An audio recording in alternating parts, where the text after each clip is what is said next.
Hey Canucks fans, would you be open to seeing either Quinn Hughes or Oliver Ekman-Larsson play on the right side of the defense? I'm Canuck Clay, and this is my Canucks take all in one take. It's Clay's Canucks commentary for Friday, August the 26th. If you're new, here's what you should do. Hit the subscribe button now for daily Canucks insight that's positive, timely, and trustworthy. I hope you're doing well. In a few hours, I'll be heading downtown to watch the BC Lions and the Saskatchewan Roughriders battle at BC Place. Of course, the Lions without all-star quarterback Nathan Rourke, who's obviously the league's MVP so far, but they're going to have to do it with O'Connor, good UBC grad, and we'll see how they do, see if they can keep up their win streak. So I hope maybe I'll see some of you down at the game at BC Place tonight. Let's talk about the other Vancouver downtown sports team. Well, one of them, the Vancouver Canucks, the one that I love vlogging about. Two things before I get into this whole Hughes and OEL on the right side thing. The Canucks just announced their community nights for the regular season. So of the 41 home games stretching from October until April, 12 of the 41 games are designated community night celebrations. There's opening night on Saturday night, October the 22nd, hosting the Buffalo Sabres. 2 nights later is Diwali night. It's hosting the Carolina Hurricanes on Monday night, October the 24th. And then spread out through the rest of the season, 10 more community nights, some that we're used to, some that are new, everything from Hockey Talks to Lunar New Year to Black History Month, International Women's Day, Autism Awareness Night, as well as many others. So looking forward to seeing all of these nights. I'm not going to go to all 12 of these games, but hopefully a handful of them, and hope I'll run into some of you at some of those games. Okay, let's talk about the Canucks defense. And all along, we've been talking about presuming and hoping that Tucker Poolman is healthy. When Poolman is healthy, you have a top 6 of, if they run it back the same way, Hughes and Schenn, OEL and Myers, and then Dermott and Poolman, and then Jack Rathbone as your number 7, Kyle Burroughs as your number 8. But as we're not sure about Tucker Poolman's health, we've been kind of having these thoughts, or at least I've talked about something like a Hughes, Schenn, OEL, Myers, then Jack Rathbone with Travis Dermott shifting over to the right side.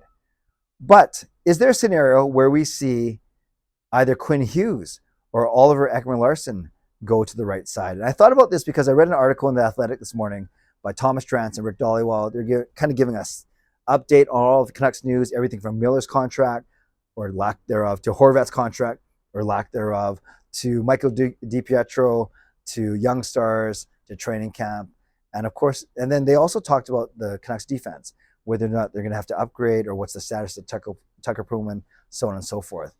But one idea they floated out there, and one idea that I've talked about before here as well a little bit, and you guys have certainly asked me about it, is instead of moving a Jack Rathbone or the Travis Dermott likely to the right side, what happens if you move one of our 2 best defensemen, either Quinn Hughes or Oliver Ekman-Larsson, to the right side instead?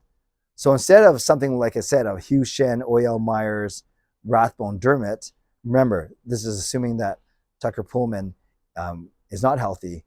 Why not put your 2 best defensemen together in Quinn Hughes and OEL with one of them on the right side?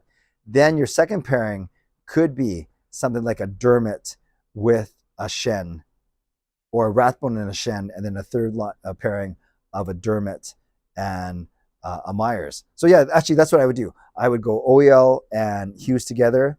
Then I would go Travis Dermott with Tyler Myers together. Then I go Jack Rathbone with Luke Schenn, because Rathbone is the most similar to Quinn Hughes, therefore in the skating ability. Therefore, Luke Schenn should seem well-versed to play with Jack Rathbone, just as he played well with Quinn Hughes. But let's talk about Hughes and OEL. Imagine playing them together. Again, I think it's easy to say that they're the 2 best defensemen on the Vancouver Canucks right now. Neither of them have played a lot of time on the right side, though. But I could see both of them doing well. I won't say they'll thrive. I won't say they'll dominate. But I could see them being talented enough to make the switch.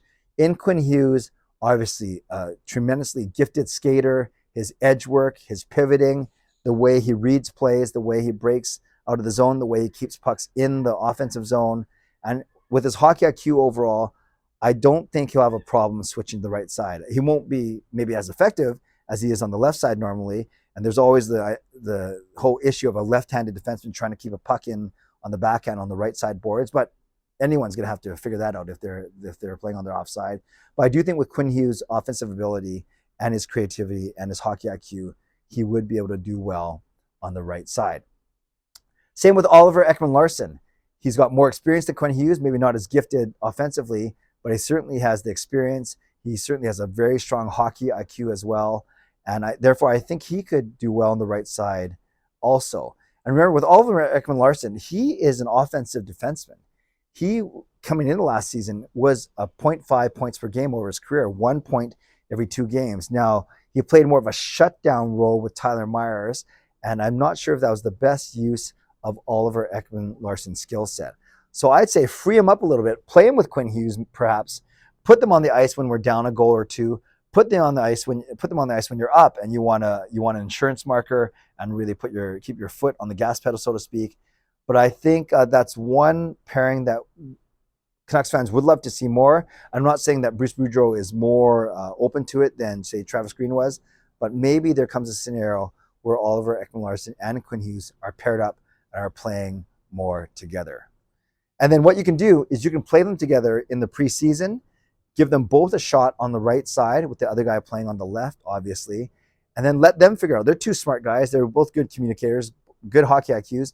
Maybe by the end of the preseason, it will become abundantly clear as to which kind of combination, who would be more suited to play on the right side and who would be more suited to play on the left.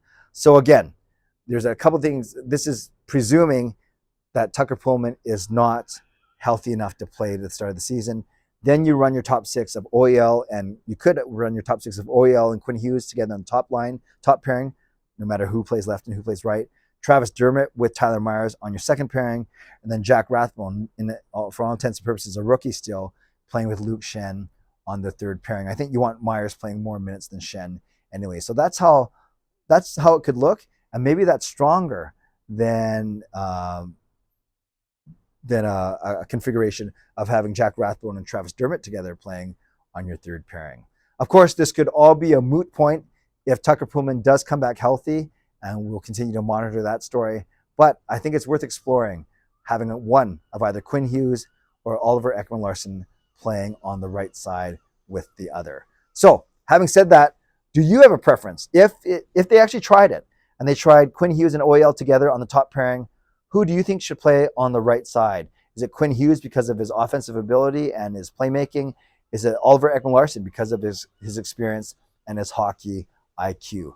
Let me know in the comments below, who do you think should be on the right side of that pairing? And we don't even know, Canucks fans, if it's indeed ever going to happen anyways. Okay, friends, I want to give a shout out to my sponsors, Perform Transform, Personal Training, Weight Loss, and Advanced City Experts Real Estate Group. Thank you to legendary Lucas Gates, legendary Justin Credible, legendary Andrew Chang, and to all Hall of Fame and franchise members as well. Don't forget, for Legends and for Hall of Fames, our one-on-one chats go this weekend. Make sure you sign up on the community tab. I posted it on the memberships tab and the community tab. Make sure you sign up using Sign Up Genius for a time slot this weekend. Subscribe if you'd like to. Like this video if you'd like to. Become a member or leave a comment. Become a member or upgrade your membership if you'd like to. Leave a tip, a super thanks if you'd like to. And definitely leave a comment down below if you'd like to. If you had to pick one between Quinn Hughes and OEL, who would you try on the right side if you had to move one of them over there? Stay safe, stay healthy, take care of yourselves, and take care of each other. And by the way, if you made it this far into the video, 9 minutes in the comments, type in "Go Lions, Go." That's for the BC Lions, and that's how I know that you made it to the end of this video. All right, for sure. Stay safe, stay healthy, take care of yourselves, and take care of each other. Have a great night. God bless, and go Canucks, go.